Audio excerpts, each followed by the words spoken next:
కాకినాడ జిల్లా పెదపూడి మండలం పుట్టకొండలోని లక్ష్మీ నరసింహస్వామి ఆలయంలో భీష్మ ఏకాదశి నిర్వహించారు. భీష్మ ఏకాదశి పురస్కరించిన ఆలయంలో నిర్వహిస్తున్న కళ్యాణోత్సవాలు, రథోత్సవాలపై ఆలయ ఈవో చీమలకొండ రమణమూర్తితో మా ప్రతినిధి Nandini face to face. Kakinada జిల్లా పెద్దపూడి మండలంలో పుట్టకొండలో వేంచేస్తున్న లక్ష్మీ నరసింహస్వామి వారికి ఈ రోజు భీష్మ ఏకాదశిని పురస్కరించుకొని రేపు తెల్లారితే కళ్యాణం, అలాగే రథోత్సవం, వివిధ కార్యక్రమాలు కూడా చేస్తున్నారు. ప్రస్తుతం మన దగ్గర పుట్టకొండ దేవాలయం సంబంధించి ఇవో ఉన్నారు, ఆయనతో మాట్లాడే ప్రయత్నం చేద్దాం. సార్ చెప్పండి, ఈ రోజు స్వామివారికి ఏకాదశిని పురస్కరించుకొని కార్యక్రమాలు చేస్తున్నారు, భారీగా భక్తులు వస్తున్నారు. ఎప్పటి నుంచి ఎప్పటి కార్యక్రమాలు జరుగుతాయి, ఎటువంటి కార్యక్రమాలు స్వామివారికి జరుగుతాయి, అసలు భీష్మ ఏకాదశి టెంపుల్ యొక్క విశిష్టత ఏంటి? కాకినాడ జిల్లా పెదపూడి మండలం పుట్టకొండ గ్రామంలో స్వయంభూగా వెలిసినటువంటి శ్రీ లక్ష్మీనరసింహ స్వామివారి దేవస్థానం executive officer Shri C H Ramanamurthy. Shri స్వామివారు 8వ శతాబ్దంలో పుట్టలో వాల్మీకి పుట్ట అద్రి అంటే కొండ, వాల్మీకి అద్రి అనేటువంటి ఇదిలో పుట్టలో వెలిసిన స్వామి కాబట్టి పుట్టకొండలో వెలిసిన లక్ష్మీనరసింహ స్వామివారు స్వయంభూగా వెలిశారు. స్వామివారి యొక్క ఇది ఆగమం పాంచరాత్ర ఆగమంతో శ్రీరంగంలో ఏదైతే ఉందో ఆ రకమైనటువంటి కార్యక్రమాలు ఇక్కడ జరిపించబడతాయి.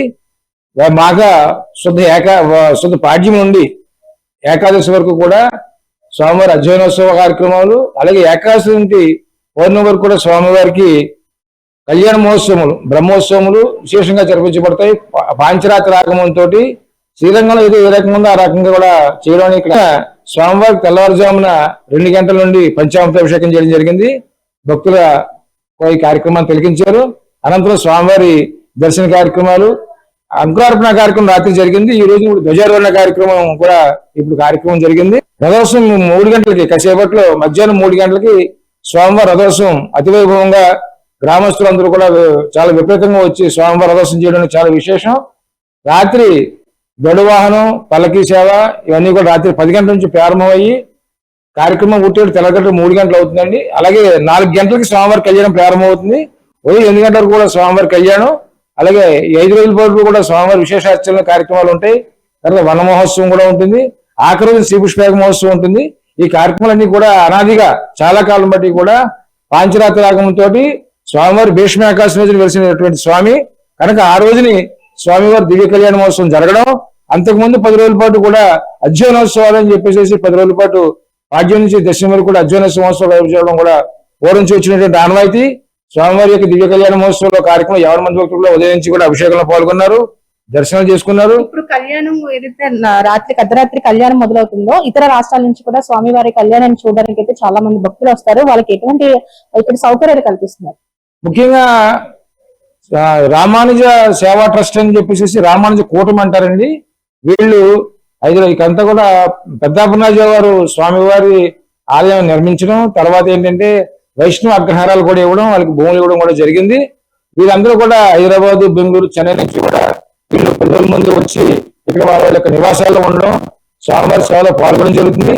అలాగే భక్తులు కూడా ఇక్కడ ఇతర రాష్ట్రాల నుంచి వచ్చినటువంటి భక్తులు కూడా ఇక్కడ దేవస్థానం వారు సౌకర్యాలు ఏర్పాటు చేయడం, తెల్లారుజామున 4 గంటలకి స్వామివారి కళ్యాణ మహోత్సవం తిలకించడానికి చేసినటువంటి అన్ని సౌకర్యాలు కూడా ఇక్కడ దేవస్థానం వారు సమకూర్చారు. ఆ ప్రకారంగానే కూడా ఎవరికి రకం భక్తులకి ఎటువంటి అసౌకర్యం లేకుండా అన్ని రకాల కార్యక్రమాలు కూడా దేవస్థానం వారు ఏర్పాటు చేయడం జరిగింది.